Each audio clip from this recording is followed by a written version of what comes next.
flurry of economic data today, it appears to be something of a mixed bag. The index of leading economic indicators rose 0.3%, which doesn't sound like much, but it's more than anticipated, and it is enough to ease some fears about a double-dip recession. Sales of previously owned homes in the U.S. jumped more than expected, 7.7%, but foreclosures accounted for a lot of that. And census data shows that New Jersey's median household income dropped almost 3% from the same time last year. Dr. Sam Basu, the dean of the Cotsakos Business School at William Paterson University, told me we're on a slow road to recovery.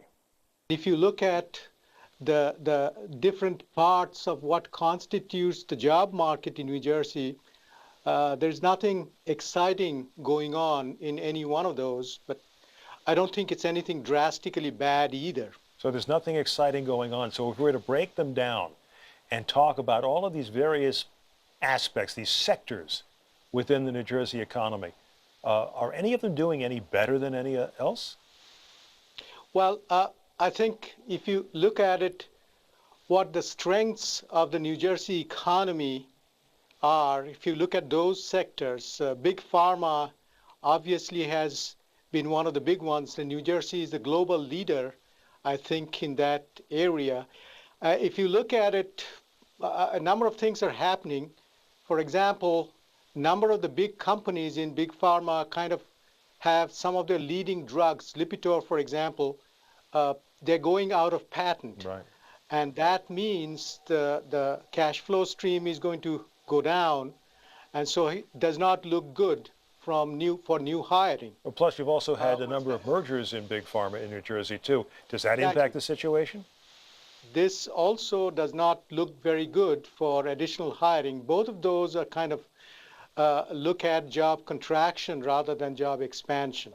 How does globalization, because that obviously is a key element there, how does globalization play into the picture here? Is that hurting this state? I think it's an excellent question, and particularly with respect to big pharma, because what's happening is as these patent-protected drugs go off patent, they become generic drugs, and generic drugs compete more on price than on anything else. And there are a number of countries around the world, they compete very well on price and these days on some quality. So that's a challenging situation for some of the big companies. You know, so we see sometimes the unemployment rate and job creation figures used interchangeably, and they're really not. You can have, as you know far better than I, an unemployment rate that goes in one direction and a job creation that goes in the same direction simply by the virtue of the number of people entering the workplace. Is New Jersey at this point likely to see any significant change in either one of those things, in any sort of job creation or in the unemployment rate for that matter? Well, like everybody else, I think you have to look at whether the cup is half full or half empty. I'm a half full guy, and I have to believe, because of a lot of the things both at Washington and in Trenton people are doing, that the rest of the year, next year, will be better. And if you look at national as well as New Jersey statistics, I'm more familiar in this case with national statistics. A lot of the job creations come from small businesses and smaller firms. So one good thing, if you would, silver lining, so to say, is rise of entrepreneurship. And a lot of people are out of work. They're starting companies, and those create job opportunities and those hire. So those are some of the big things that we see. It's interesting as well. We just did a series of interviews with the governors, the former governors of New Jersey, and each one said virtually the same thing, that a governor can do only so much when there's a recession, either national or international, as the case may be, that their powers are limited. Yet in New Jersey, we've seen Senator Sweeney, among others, introduce legislation, job creation bills. Do you have any sense that any of the legislation pending now or that could be proposed might in any way help the situation?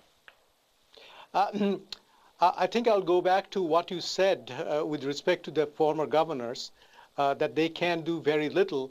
I think the governors and the state, and even Washington to some extent, can facilitate the environment, facilitate the surroundings.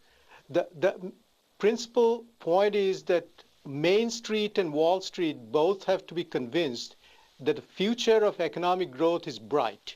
Then and then only they would invest in plant, equipment, hire folks, so on and so forth. So to the extent Senator Sweeney's bill and others in Trenton and in Washington, they helped that process raise confidence among all of us. I think this is a very good thing. Dr. Basu, thank you very much.